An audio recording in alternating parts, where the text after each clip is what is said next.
दोस्तों, मुश्किलें तो जिंदगी में रहेंगी, चैलेंजेस, इम्तिहान तो आते रहेंगे, क्योंकि ये सबकी जिंदगी में आते हैं। बड़े बड़े लोग जिन्होंने जिंदगी में बड़ा नाम किया, उनकी जिंदगी में भी मुश्किलें आई, चैलेंजेस आए, उनका भी इम्तिहान लिया गया, तो आपका भी लिया जाएगा। आज की वीडियो में मैं आपको बताना चाहूंगा कि वो लोग जो कामयाब हुए, उन्होंने इन मुश्किलों का सामना कैसे किया।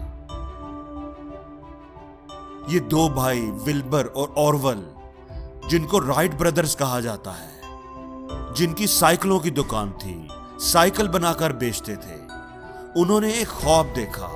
उन्होंने क्या कहा? उन्होंने कहा कि वो लोहे को हवा में उड़ाएंगे, लोहे की ऐसी मशीन बनाएंगे जो हवा में उड़ेगी। वो जहाज बनाएंगे जिसमें बैठकर इंसान हवा में उड़ पाएगा।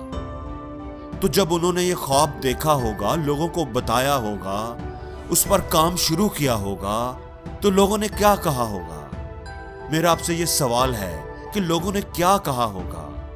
शाबाश, हमें भी लग रहा है कि तुम ये कर लोगे, तुम्हारे लिए ये बहुत आसान है, तुम जरूर कर लोगे, ये कहा होगा लोगों ने। क्या ये बोला होगा? नहीं बोला होगा। लोगों ने उनका मजाक उड़ाया होगा। साइकिलों की दुकान है और चले हैं जहाज बनाने, जहाज उड़ाएंगे। लोगों ने उन पर तनकीद की होगी, उनकी हिम्मत को तोड़ने की कोशिश की होगी। तो मुश्किल रही होगी उनकी जिंदगी में कि नहीं, चैलेंज होगा कि नहीं होगा, लेकिन उन्होंने उसका सामना किया। उन्होंने उस चैलेंज के सामने हार नहीं मानी।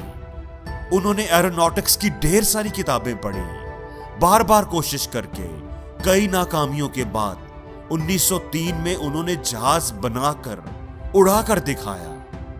उन्होंने उन मुश्किलों के सामने हार नहीं मानी। दोस्तों, हेनरी फोर्ड को तो आप जानते ही होंगे। जब उन्होंने अपने इंजीनियर्स को इकट्ठा किया और उन्हें बोला कि एक ऐसा इंजन बनाओ जिसमें 8 के 8 सिलेंडर्स एक ही जगह पर लगे हों, इकट्ठे लगे हों, तो लोगों ने क्या कहा कि नहीं, ये तो नामुमकिन है, ये इम्पॉसिबल है, 8 सिलेंडर्स एक ही जगह पर नहीं बन सकते। तो हेनरी ने कहा नहीं नहीं, मुझे नहीं पता। ड्राइंग करके दे दिया अपने इंजीनियर्स को कि 8 सिलेंडर एक ही जगह पर बनाओ। इंजीनियर्स ने काम शुरू कर दिया। टाइम गुजरने लगा, 2 महीने, 4 महीने, 6 महीने गुजर गए। हेनरी ने रिपोर्ट मांगी, क्या हुआ, क्या प्रोग्रेस है? सर, नहीं हुआ, हो ही नहीं सकता। बोला फिर कोशिश करो, तनख्वाह मैं तुम्हें दे रहा हूं, टाइम भी दे रहा हूं। कुछ माह के बाद इंजीनियर्स को फिर बुलाया, पूछा क्या रिपोर्ट है? इंजीनियर्स ने कहा कि सर, ये नहीं हुआ, हो ही नहीं सकता।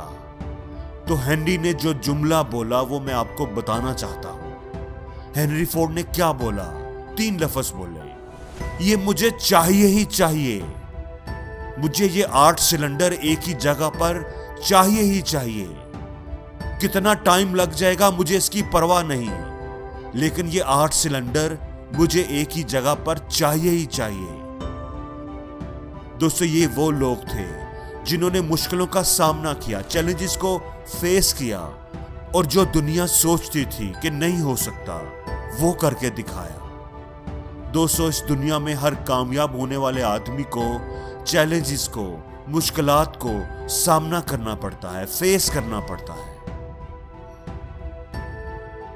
नेपोलियन का नाम तो आपने सुना ही होगा, बहुत बड़ी फौज थी उसकी। एल पास एक बहुत बड़ा और मुश्किल पहाड़ी इलाका है, उसको फतह करने का नेपोलियन ने इरादा किया। दुनिया के मुश्किल तरीन पहाड़ी इलाकों में से एक है वो, जिसे मौत का इलाका भी कहा जाता है। वहां गया तो आदमी मरा समझो, इतना खतरनाक सिलसिला था वो। तो अपनी पूरी फौज के साथ वो उसको फतह करने के लिए गया। जब वो जा रहा था तो उसे एक बूढ़ी औरत मिली। उसने पूछा कि तू कौन है, कहां जा रहे हो? बोला मैं नेपोलियन हूं, एल पास फतह करने जा रहा हूं। बूढ़ी औरत ने कहा कि ऐसा मत करो, वहां ना जाओ, क्योंकि आज तक जो भी वहां गया है वो लौटकर नहीं आया। तेरे से पहले बहुत से लोग गए हैं, लेकिन लौटकर कोई नहीं आया। मैं तुमसे बड़ी हूं उम्र में, मैं ये सब जानती हूं, तो तू ऐसा करो, अपनी फौज को वापस ले जाओ, इनकी जानें जाया ना करो। तो नेपोलियन ये सुनकर हंसने लगा। वो घोड़े पर बैठा हुआ था, उसके गले में एक माला थी। उसने वो माला उतारी और उस बूढ़ी औरत के गले में डाल दी और बोला, माँ जी जब मैं लौट कर आऊंगा तो ये माला मेरे गले में डालना, मुझे मुबारकबाद देना और अपनी फौज को बोला कि आगे बढ़ो।